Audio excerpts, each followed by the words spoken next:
ارجع که بین دم باش دم پیشکش کرنا بولتنا دم جمیر شش و دست به که دجی سار نوچه سروک بارزانی دبجه کشتنا البغدادی نایواتیک و داعش بداوی هات و هر تروریستکی داعش وره سزادان چکدارن رژیم سوریه دلواسی باجار دربیسی بونو گروپاکا چکدار سر به ترکیه ول نزیکی سر کانیه دور پیچ کرن کارلا دیل پونتی سروکا برای دادگاه نافدولتی را گهاند کو پێویستە ڕەجەب طەیب ئەردۆغان سەرۆکی تورکیا بتوانن جەنگی وەرە دادگاهکردن ئاسادە بەخشانە هێزن خۆش ناوچەیان ڕۆژاوای کوردستانیان سنووری بە تورکیا را ڕاگەهاند و چاوەڕێی دانوستاندنان بە ڕژێمە سووریە ردکێ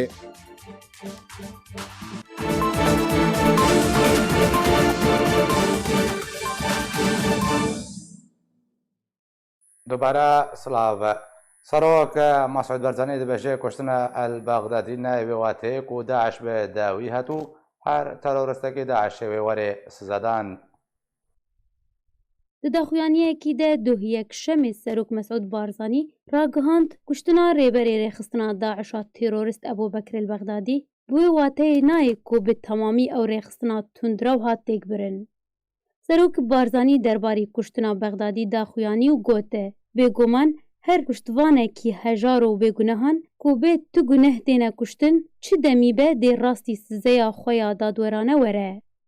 Barzanî her wiha berdewam kir rastek kuştina Elbexdadî dê bandorê li Daişê bike û tîroristan lawaz bike lê divê civaka navdewletî bi giştî zanibe ku kuştina Elbexdadî nayê bê wateya dawiya Daeş û daxwaz ji hemî aliyan kir bi metirsiya tîrorê tê bigihîjin û hemî jî hemahengiyê di proseya jinavbirina terorê de bikin. Roja yekşemê êvarî serokê Emerîka Donald Trump kuştina rêberê rêxistina Daişa tîrorist Ebubekir el-Bexdadî di êrişeka esmanî de li Sûriyê serkirdayetiya Emerîkayê ragihande. سروک هەرێما کوردستان نێچیروان بارزانî de daxuyanekê de got ku herêma Kurdistanê wekû beşekê giring û wêsareke ji hevpeymaniya navdewletî re dijî Daeş dibîne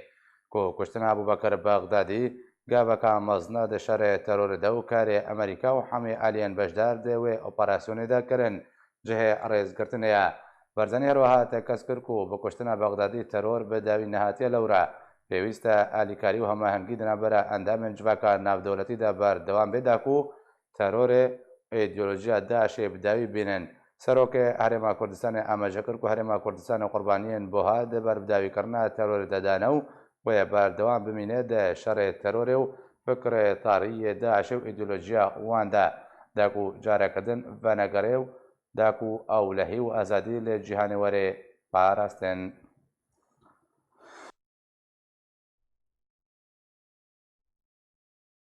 گروپên çekdariyan ser bi Tirkiye ve de talankirina mal û milkên Kurdan de li Kurdistana Sûriyê berdewam bin de kurta vîdyoyekê de ku wan çekdaran bi xwe balav kiriye û çalakvan Şepal Ibrahîm endamê rêxistina rêborîna navdewletî pişt rast kir ku li girêspî hatiye kişandin diyar divê çawa hejmarek çekdarên di operasyona Tirkiyê leşkerî de li ser Kurdistana Sûriyê diziya dûkanekê dikin û kelûpelên wê bi giştî به قشمری و سبکاتی به خدا نویل خوا بلاو دکن.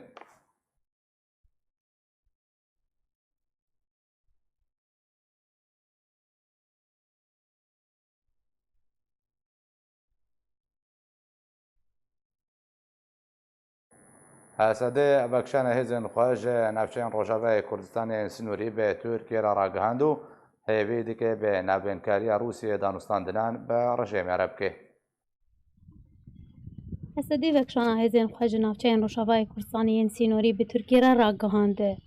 داخوانیەکی ده هێزن سووریەیە دموکراتیکە هەسەت دوه ڕۆژا یەکشەمێ ڕاگەهاند کو ئەوێ بڕێکەفتنا سوود شیا di navbera Rûsya û Tirkiye de pabend bin. Wan hêzên xwe ji navçeyên nêzîkî sînorê Tirkiye vekişandin. Esedê her wiha diyar kir koçekdarên rejêma Sûriye ku bi polîsên sînorî tê naskirin dê li cihê hêzên wan bi cih bibin û daxwaz ji Rûsya kir ku ew jî pabendiyê rêkeftinê bibe û alîkar be di encamdana danûstandinan di navbera wan û rejêmê de. Serkirdayetiya Hesedê di dawiya daxuyaniya xwe de got ku hêzên wan dê li bargehine nû dûr ji sînorên Tirkiye û Kurdistana Sûriye belav bibin. Di civînekî de li Sûçya Rûsyê roja sêşemê 22 Cotmeha 2019 Serokê Rûsya Vladimir Putin û Serokê Tirkiye Recep Tayyip Erdogan rêkeftinek derbarê rewşa Kurdistana Sûriye bi navê rêkeftina têgihiştinê imza kirin. Vekişana Hesedê biryare wekû xaleka rêkeftinê ta bi korahiya 30 kîlometreyê be û derbasbûna polîsên leşkeriyên Rûsî û polîsên sînoriyên rejêma Sûriye ji bo sînorên Kurdistana Sûriye bi Tirkiye re li deverê. Devera operasyona Tirkî jî wate ji serîkaniyê ta bi girê spî weke cîbecî kirin ji wê biryar û rêkeftinê re tê. Çekdaran rejima Sûriye derbasî bajarê derbêsiyê bû li gondewarê serêkaniyê jî grûpekî çekdar ser bê Tirkiye ve ku diziya mal û milkên Kurdan kirbû dor pêç kiriye. Artêşa rejima Sûriye derbasî bajarê derbêsiyê bû li gondewarê serêkaniyê jî grûpek çekdar ser bê Tirkiye ve ku diziya mal û milkên Kurdan kirbû dor pêç kiriye. Piştî heft salan ji kontrolkirina PYD û çekdarên bi ser ve yekîniyên artêşa rejima Sûriye roja yekşemê 27 Cotmeha 2019 derbasî bajarê derbêsiyê bûn piştî ku Qesedê jê vekşiya. Jêderna xwecihî ji bajêr eşkere kirin ku duh êvarê çekdarên rejimê destpêkê de li taxên rojavayê derbêsiyê piştre li hemî taxan belav bûn. Hemî dergehên çûn û hatinê bû bajêr di nav wan de derdora nexweşxaneya El Elî li taxa Bakur ku beramberî dergehê sînorî bê Tirkiye re ye hatin kontrol kirin. Di heman mijarê dewl aliyekî din artêşa rejima Sûriye derbasî gundewarê serêkaniyê jî ji aliyê Bakur û Rojhilat vebû piştî ku bi dehan gund kontrol kirin ta ku gihîşte gundên Kisra, Tilidiyab û Zerkanê her wiha gundewarê Til Temer jî derbasî hejmarek gundan bûye. Jêderna medyayî Sûrî tekes kirin ku artêşa rejimê 105 çekdarên grûpa Sultan Murad ya Turkmanî ku ser bê Tirkiye ve ye û yek ji grûpên beşdar di operasyona Tirkiye leşkerî de li ser Kurdistana Sûriye li bajarokê Mebrûka ku li başûrî Rojavayê serêkaniyê dikeve dor pêç kirin. Li gorî heman jêderan grûpa bi navê Lîwa Sultan Murad berê wê li revê bû ku barê wê jî mal û milkên welatiyên sivîl bû. Ji zêr otomobîl, paz, dewar, milkên taybet piştî ku mal tev talan kirbûn. Di vê derbarê de Ajansa Rûsya Lyawm li ser zarê jêderna xwecihî ve guhest û got grûpên çekdar bê taybet lîwayên Sultan Murad û Muhammed el Fatih bi proseyên dizî û talankirina milk û malên xelkê jê terektor, otomobîl, motorsiklet, berhemên dexl û danê zeviyan, zêrên xelkê ku tev ji encamên şer derbider bûne li gundên Ehras, Menacîr, Amiriya, Lêlên li başûrî Rojhilatê serêkaniyê dizîne. Dubare belavbûna artêşa rejima Sûriye li deverên sînorî yên Kurdistana Sûriye bi Tirkiye re di çarçoveya rêkeftina Sûçî ya navbera Tirkiya Rûsyayê de hatiye ku duh Hesedê vekşana xwe bi giştî ji sînor li gorî wê rêkeftinê ragihandbû hevdemî ku rejima Sûriye li şûna wê cê xwe digire. Rawanga Sûriye mafê mirovan de raportekê de ragihan ku derdora 500 leşkerên Amerîkî lêgel alavên xwe yên leşkerî diwan her sê rojên borî de careka din vegeriyana Sûriye de ku wekû dibêjin kêlgeyên petrolê biparêzin. Tevî biryara Serokê Emerîka Donald Trump derbarê vekşana hêzên Emerîkî ji Sûriye û dest bi vekşanê jî hatî kirin. Carek din Emerîka hêzên xwe derbasî Rojavayê Kurdistanê dike, li hin dever û bingehên xwe bi cih dike. Rewangeha Sûriya mafê mirovan îro ragihand ku derdora 500 leşkerên Emerîkî li gel alavên xwe yên leşkerî divan her sê rojên borî de carek din vegeran bingeha Qesrikê ya dikeve li ser rêya navbera bajarokê Til Temer û Tilbêder de. Her wiha ev dema 5 rojane li balafirxaneya Sirîn li gundewarê Kobanê tevgerek zêde ya balafirên Emerîkî heye û hejmarek balafirên Emerîkî dadkevin û barê xwe lê vala dikin. سرباری هبونا هجمارک مزن جو آلاوین لشکری لوی بالا فرخانه روانگاه سوریه مافی مروان راگهاند جی کو درنگی شوا بوری دو کاروانین هزین امریکی کو جهشتی و پنج بارهلگر و اوتومبیل و آلاوین لشکری پیک دهات بریا درگه ولیدی سینوری دنابرا سوریه و عراق ده دربازی سوریه بون هفدمی درباز بونا کاروانین هزین امریکی جوالیه فروکین امریکی و لاسمانا او کاروان هاتن پاراستن هر لگوری روانگه اشکره کریه که هجمارا بارهلگر و اوتومبیلین لشکری اندشاوا بوریده که 805 و لسر 4 قونغان او کاروانین لشکری هزین امریکی در بازی روشافای کردستان بون گوتشی که هجمارا بارهلگرین بسر هزین هفپیمانی ناف دولتی هر واهن اوتومبیلین همرین امریکی جی لسر یا ناف دولتی باجار قامش لو حسکی هفه گریده هاتن دیتن. پشتی بریارا وکشانا هزین امریکا جه سوریه جالیه سروک امریکا دونالد ترامپ و اوه دما بهتر جه هفتیه کی بو امریکا هزین خواهن بهن جه سوریه و روش آوای کردستان وکشاندن. و هن بنگهن خواه سوریه به تمامی رو خواندن. مایک پنس وزیر براوانی امریکا جه راگهاند بو کو پلانوان یا وکشان اوه کو هزین امریکیین لسوریه کو هجمارا وان در دورا 1000 لشکرینه جبو روش آوای عراقی ورن و گوهستن دا کو بردوامیه به شر لدجی داعش بکه. كارلا ديل بونتي سروكا بريا دادگاه نافدولتي اثر بينتون يقرتي براغان كوبيستا رجب طيب اردوغان سروكي تركيا بتوان جنگي وري دادگاه كرين سروکا بریا دادگاه توان نافدولتی اثر بنتوین یگرتی با اما جبو چنده دا کو پیوستا دوسیه که تایبات لسر رجب طیب اردوغان سروک ترکیه وری وکرنو به توان جنگی وری دادگاه کرن کارلا دل پونتا سروکا بریا دادگاه توان نافدولتی ده چرچوبه هفدیتنکه ده گر رادیو دنگی امریکا ایدانه عریشا ترکیه با سر روشابه کردستان کرو گوت کو پیوستا اردوغان و کو توان بار جنگی وری دادگاه کرن کارلا جبلی دنگ امریکا ده چارچوبه هفدیتنکه دلگر روزنامه که سویدی تکازیل سروی چنده کرد که پیوسته اردوغان وری دادگاه کرن هروها اما جابه ایریشا ترکیه با سر روشابه کردستان داو گود کو بن پیکرنا جیاسه ناف دولتی را کارلا دل پونتا تکازیل سروی چنده کرد گود کو اردوغان دخوازی کردان جناف به لو ما ایریش کرد سرخاکا کردان به آوائه کی نچابری کری کند هاتا پیش بینی کرن خاکاوان داگیر کرد وجالي خوباجي عري خصنا قدغ كرنا چكين كيمياوي راگهاند بو كو او بكولين الوان راپورتان دكي كو بحساب كارانينا چكين كيمياوي جالي ارتشا تركيا و چكدارين بسر ودكي كو لدجي ولاتين كرد ل روجابه كردستاني هاتن بكارانين روزنامه گارديان ل سرزاري برپرسي خصنا قدغ كرنا چكين كيمياوي بلاف کربو کو ویدیو کارماچ کرنا ولاتیان به تایبەتی زارۆک بە چەکێن کیمیاوی بەدەست کەتیەوە ئەو دەما نەهادا بە کۆلینێ دەکەن هەروهارێ خستنە قەداکردنا چەکێن کیمیاوی گوت کو دەما نەهەدا و بە کۆلینێ لەسەر vê بابەتێتکن و بە کۆلین دەربارەی بکارینانە هەر جۆرە چەکێکی کیمیاوی ژە ئالیێ تورکیا با لە ڕۆژاوای کوردستانê هاتیە بەکردن و wê بەردەوام بن ژالی خۆبەژی بەرپرسیارێکی پەلە بلندی ئەمریکا دێ لە دوانەکەیدا ji بۆی مالپەرا فۆرینا پۆلیسی پشت ڕاست کردبوو و چەکێن کیمیاوی ژالیە تورکیا با لە ڕۆژاوای کوردستانی هاتبوونە بکارانین و فەرماندارێکی بەرێ ئارتێشا بەریتانی لە یەکەین ڕوبڕووبوونا چەکێن کیمیاوی بیۆلۆجیژە ڕۆژنامەیە تایمزیا بەریتانیرا ڕاگەاند بوو کو جۆرێن برین و شەواتە کو دبێنە و ڤیدیۆیاندا لەسەر لاشێ زارۆکان تێنە دیتێن وێ چەندێ دنە خویاکردن کوچەکەین کیمیاوی و فسفۆری لە دژی ڕۆژاوای کوردستانê هاتنە بکارانین جێگرێ بەرێ سەرۆکی ئەمریکا دەبێژێ کۆ بە کوشتنا بەغدادی تەرۆر بە داوی نەهاتیە و نابێ ئەمریکا پشتێ لە کوردان بکێ جۆ بایدن جێگرێ بەرێ سەرۆکی ئەمریکا ڕاگەهاند و کوشتنە بووبەکر بەغدادی خەلیفەیە داعشێ نایبێ واتەیە و مەترسیە تەرۆرە لەسەر ئەمریکا و هەڵپەیمانە نوێ نەمایە هەروەها بایدن گوت و نابێ ئەمریکا پشتێ لە کوردان بکەش بەر و کوردان دە شەڕێ تەرۆرێدا بە هەزاران قوربانی دانەوش بەر بێ چەندێژی ئەمریکا قەرزارێ کوردانە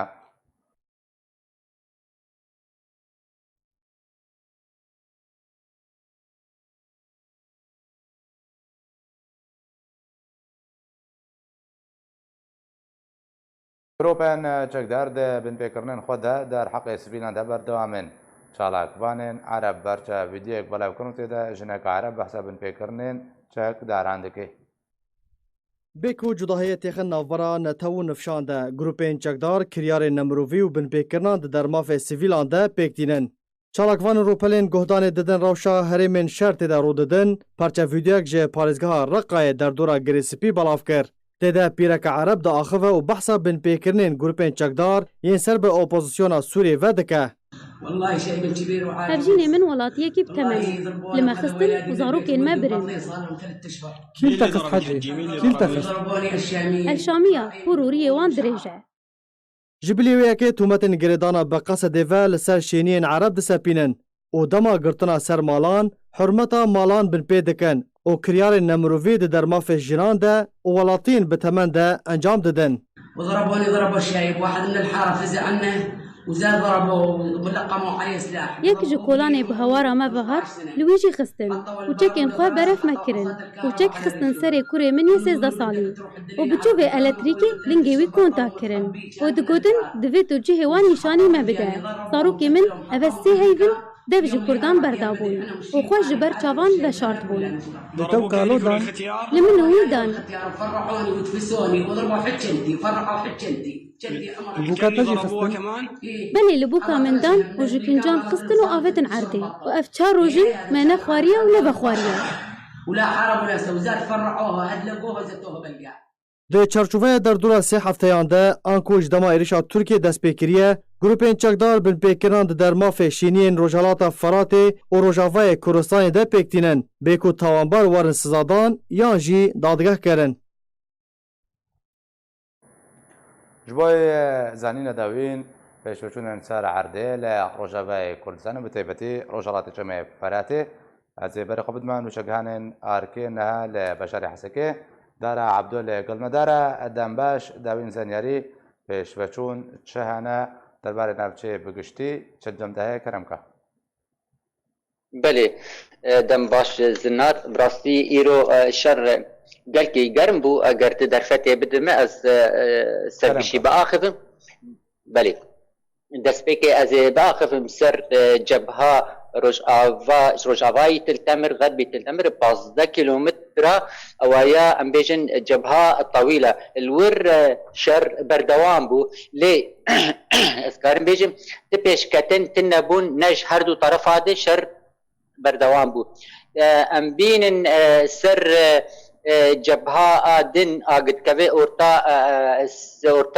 serê Kaniyê û Tiltemirê û Aburasên de Arîşa, Salihiyê, Amiriyê, Soda, Menacîr rastî ew jî hîna dibin destê grupên bi ser Tirkiyê ve ne yanî em bêjin eger qesedê û rejîm hewldan wan piştî paş divegerînin ew paş de venegeriyane ama cebha Aburasên yanî ez dikarim bêjim pêşketin heye ji hêla grupên bi ser Tirkiyê ve ji ber ku derbasî gund nabûn navê gund gomnav kin navê Biêrîr, Xirbedibis, Dawidiyê em bêjin Nagilhewa li van gunda piçkî pêşketin ji hêla wan de çêbû û yanî malûme jî li cem heye ku ev grupên bi ser Tirkiyê ve sê kesên sivîl jî kuştin ji gundê Nagilhewa. Belê ez ê berdewam kim li ser bînim ser yanî retlên askerî yanî îro ez dikarim bêjim yani hejmarek ji retlên askerî ê rejîma Sûriyê bi hejmara heştê otomobîlê bûn heştê hafîle bûn di debaba pêre bûn silahê ê doşka şêlka saet sisiyê êvarî piştînîro dest ji Hesekê derket û saet 5 êvarî saet 5 êvarî yanî berî destpêka vê nûçêrê gîha bajarê Tiltemir wekî ew ê xwe bide berê cebhê şer. Ya din ez xwazim dîsa jî bêjim retlê yanî hêzên tehalûfa a diwelî bi hêjmara heştê heta sedî tankê ê tehalûf saet sisê û nîv hatin dîtin li mewqeê ê qesirkê ya gonêzîkî tilbê derdikeve الجوري يعني معلومه جو هاتن جمره جو اوي جور بري خوابدن موقعي صرين ياغو بسر باجاري كوباني دكبه يعني وي خلور بجي بكن الصدمه يعني حاضريا خو مشاكرين وبري خوابدن صرين ايروجي يعني هات ديتن فروكن تحالفي السر باجاري تلتمر وخطأ قامشلو الورد تشونو هاتن هابو وقت مراقبي السر فان رتلي تحالفي ذكر باشا دارا بريت بردامي به نوچک هبو دوگو کو چکداران رژیم اسد درباسی بجار سری دربیسی جیبوا جريسبي بله جريسبي يعني تشكي اكيد انه يجو درباس بن افشر رهاني يعني جانا ايش درن وجانا باش درن قوتي جو دربيسيه نجريسبي دربيسيه سوري عفوا بك نسبتي دربيسيه از دبيجم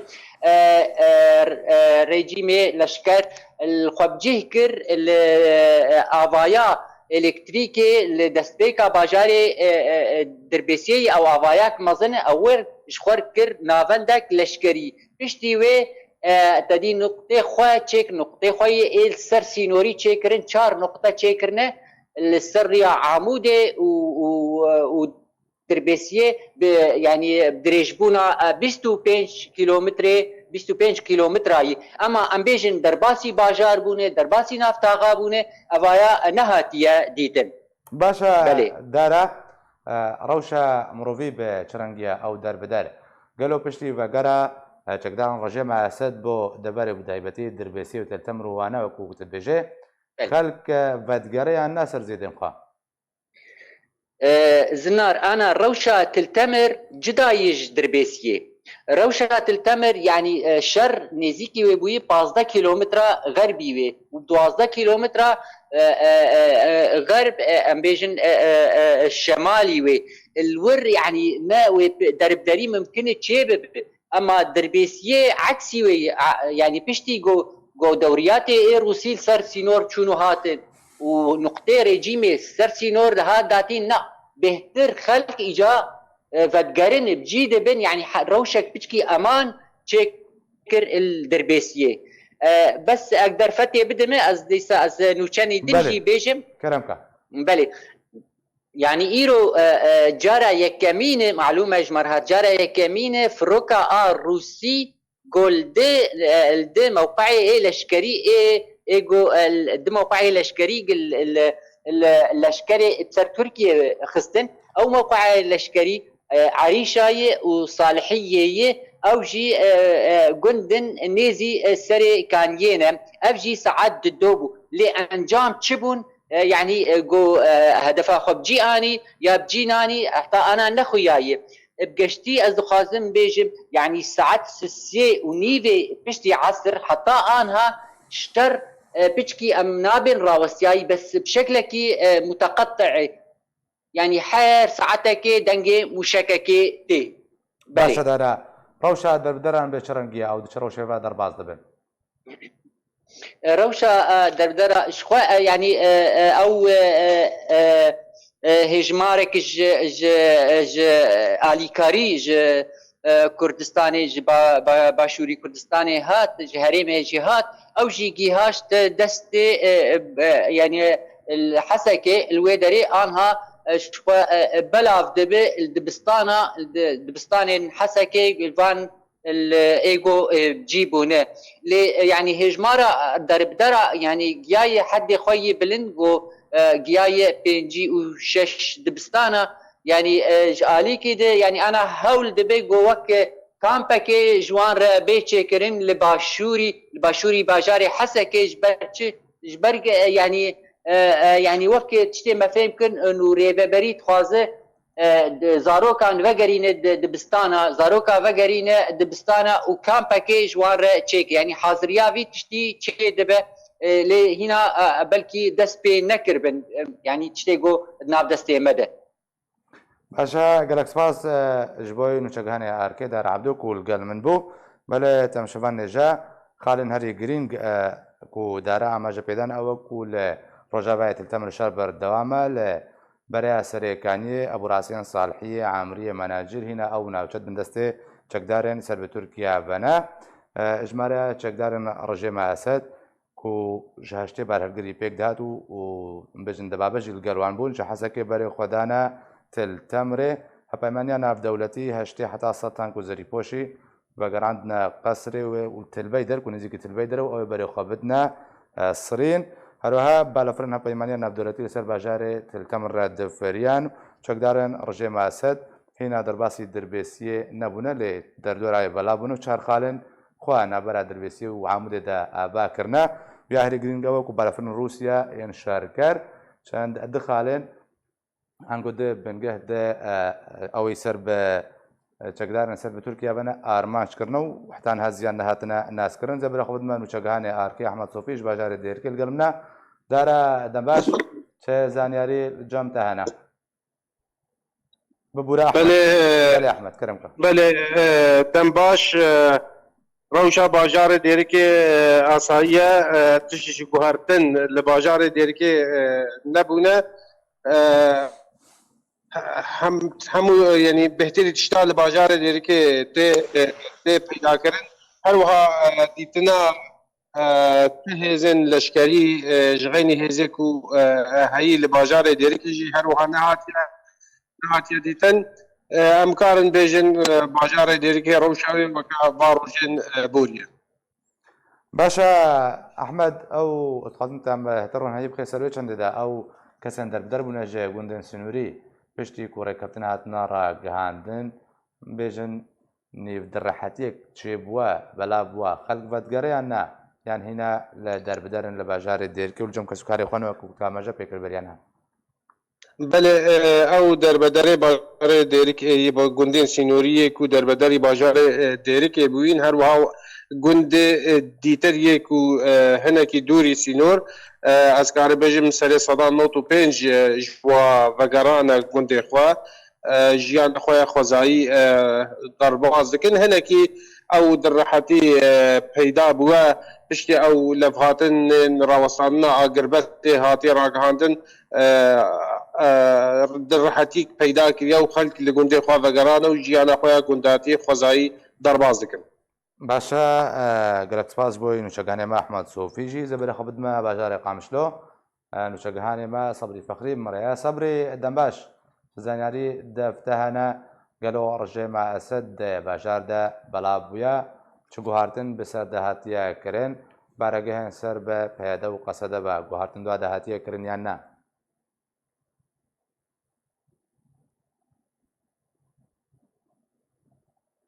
صبری ئەگەر تێ دەنگەم دەبیزێ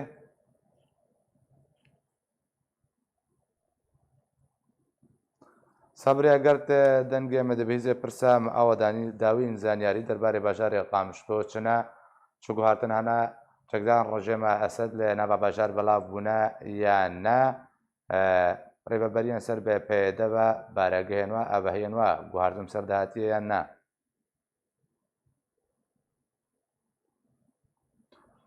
صبرت اگر ته دنګم هیڅ به دنګم ته به صبري یان پرسه به تو دوباره بکم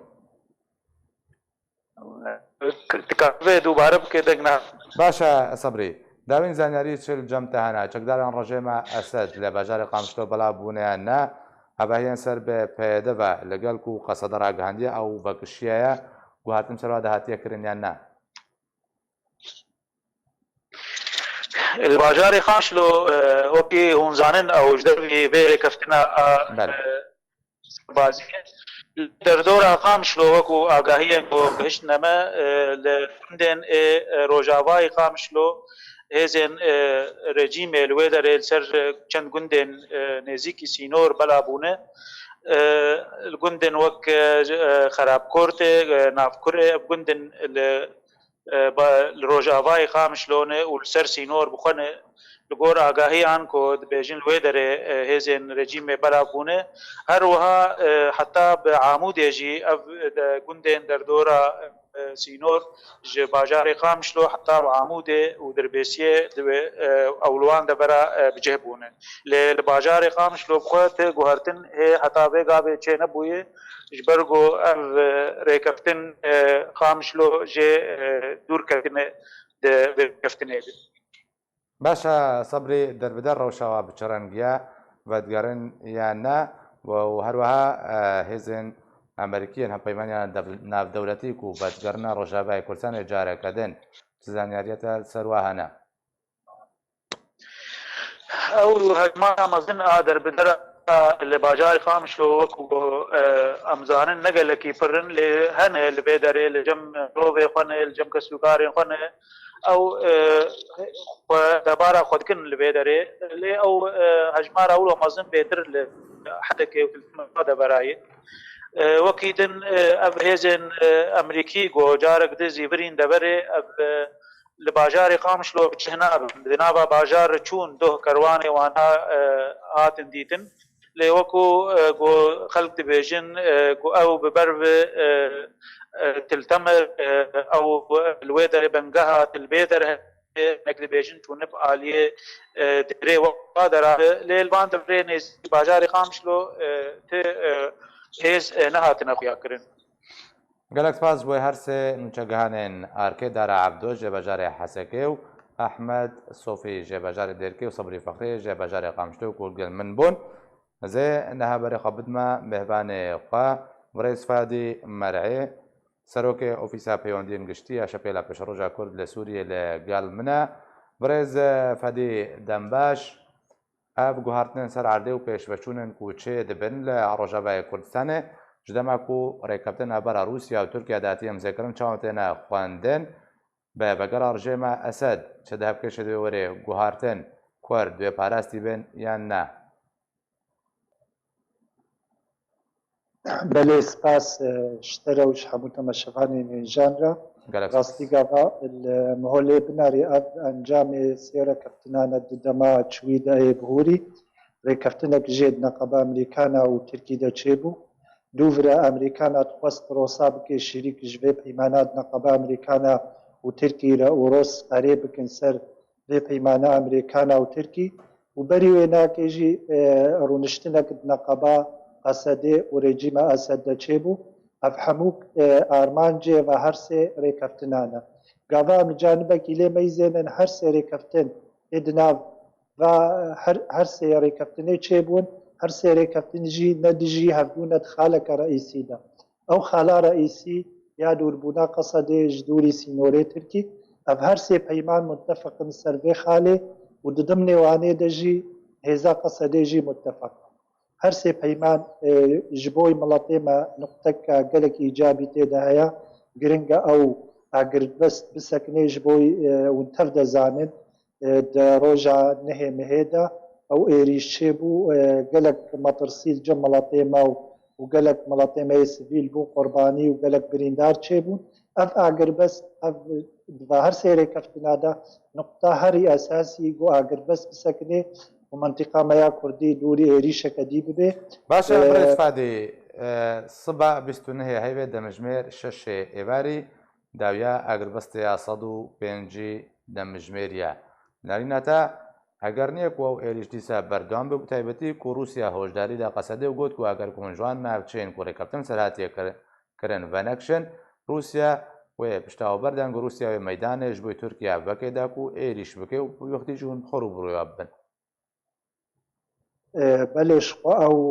تشتێک و هاتن سەر ڕاگەهاندنێ بناوبەرا ڕۆسا و ترکادا بڕاستی باوەریە بدا ئەو نا خالێ سەرەکەنەوە ئێگۆڕۆس و ترک بە هەفتوورە متتەفقن ئەف تشتن سانەوی بوون دەرکەتن و خالن ژوا گەلێکی ولۆ جهه مطرسية الجم وك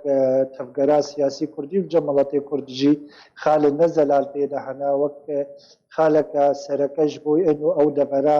نابرا سريكانية وغريس بيدا او وضعي هناك وك خب ميني وخالا دوايا جهه مطرسية انه اب هنابر فقرن هرم اخوا اب هنابر نهات نشان كرد كاب هنابري سريكانية ولا دربيسية ولا اب 4 مليون کسی ترکی رونشتینه وگرن vê deverê û demokratiya mentıqa Kurdî biguherin. Bi rastî ji ber vê yekê em dibêjin ev tiştê hatin ser ragihandinê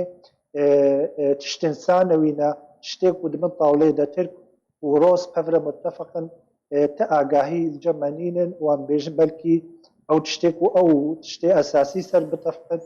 neg hatine ragihandin. تورکیا بڕێز فادی تورکیا باشکارت بێژێز ئەوێ 3 ملیۆن و 600 هزار پەنابەری سووری کول تورکایە وێ وێ ناوچەیە ئارام بجی بکێ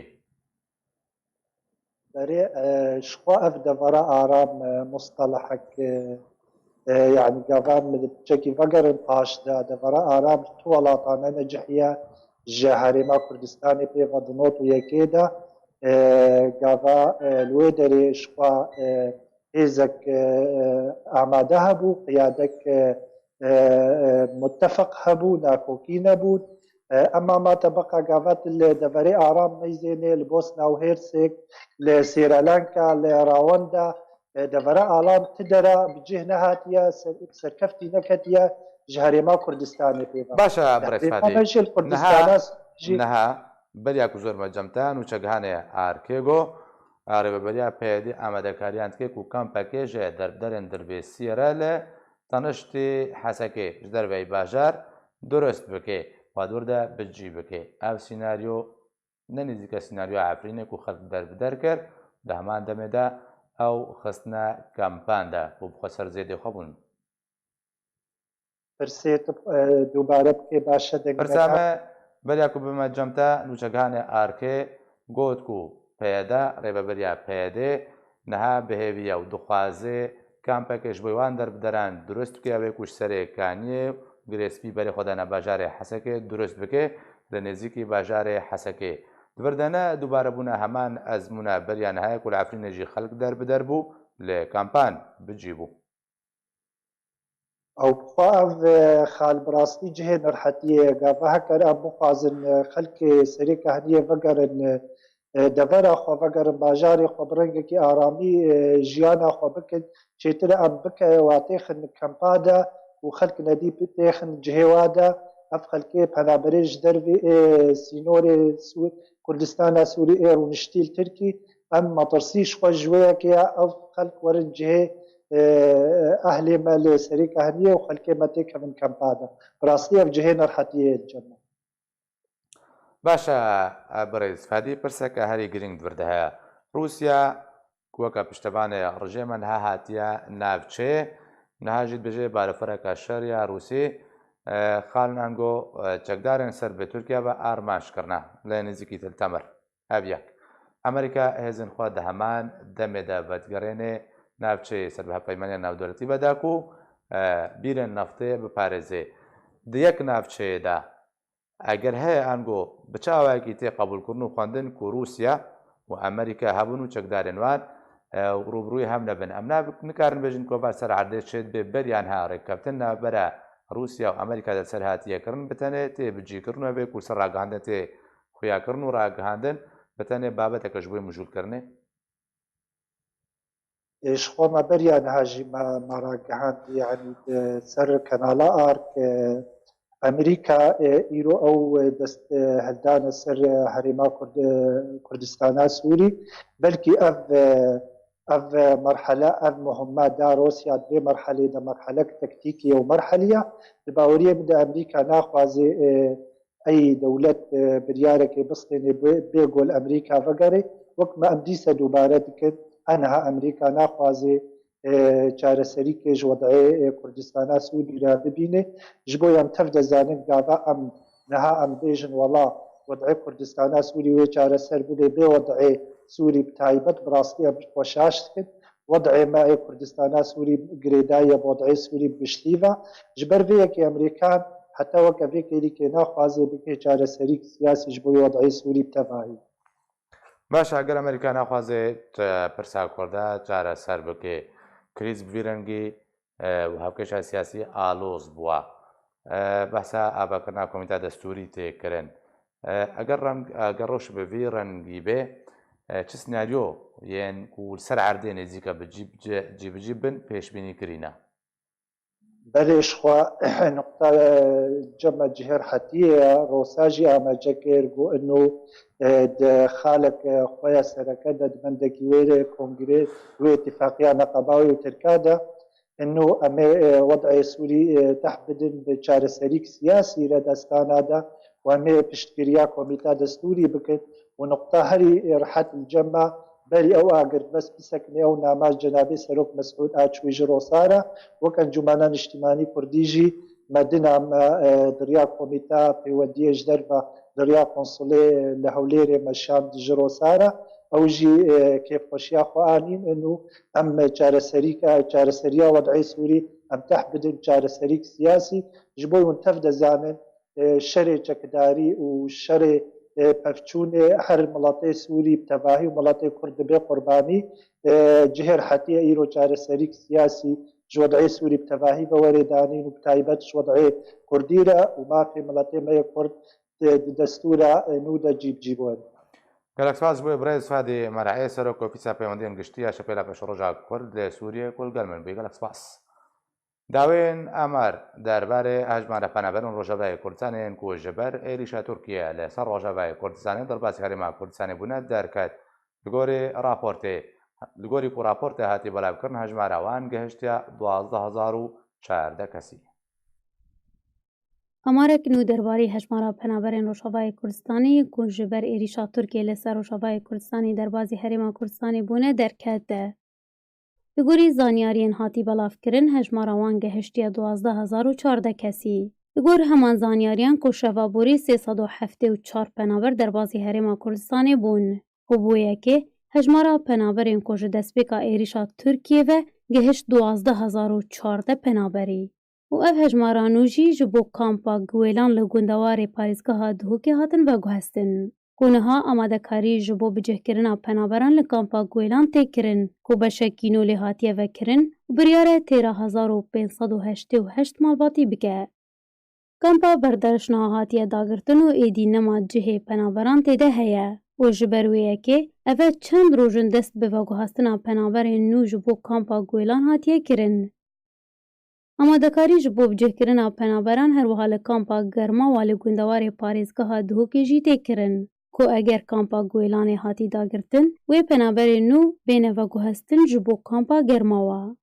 Desthilatdariya Herêma Kurdistanê jî tekez kir ku wê sînorê herêmê nefermî vekirî be li pêş penaberên Rojavayê Kurdistanê li aramiyê digerin. Niha 10,699 penaber li kampa Berdereş dimînin û 108 penaber li kampa Domîz dimînin û 622 jî li kampa Guwelan dimînin û 413 penaberan kampa Berdereş bi cîhiştin. Ew jî piştî wergirtina erêkirinê ji aliyê Rêveberiya Asayişa Herêma Kurdistanê û tomarkirina navên wan ji aliyê Komîsyona Neteweyên Yekgirtî ya Karobarên Penaberan. Ew jî ji bo tedbîrên danheva malbatî yan jî destnîşankirina kesên lawaz e. Ji destpêka êrîşa Tirkiyê li ser Rojavayê Kurdistanê û di encama topbaranê de bi hezaran ji welatiyên Rojavayê Kurdistanê ji bajar û gundên xwe derbeder bûn û xwe dûrî deverên sînorî kirin û piraniya wan berê xwedana bajarê Hesekê hejmarek mezin ji wan jî derbazî Herêma Kurdistanê bûne. berê bi dawî hatinê dubare sernûşe. سەرۆک بارزانانی دبەژێ کوشتنە ئەلبەغدادی نایواتێ و داعش بە داوی هات و هەر تەرۆریستێکی داعشەوێ وەرێ سزادان. چەکداران ڕژێما سووریە دەڵباسی باژارێ دەربێسیە بوون و گروپەکە چەکدارە سەر بە تورکیەڤە لە نزیکی سەرەکانیە دۆر پێچکردن. کارلا دێل پۆنتی سەرۆکە بەریا دادگەها ناودەوڵەتی ڕاگەهاند و پێویستە ڕەجەب تایب ئەردۆغان سەرۆکی تورکیا بە تاوانên جەنگê وەرێ دادگەهکردن.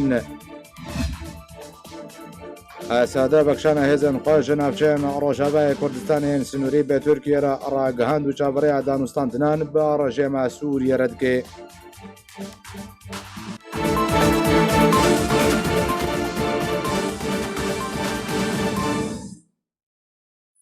هەر شاد بن.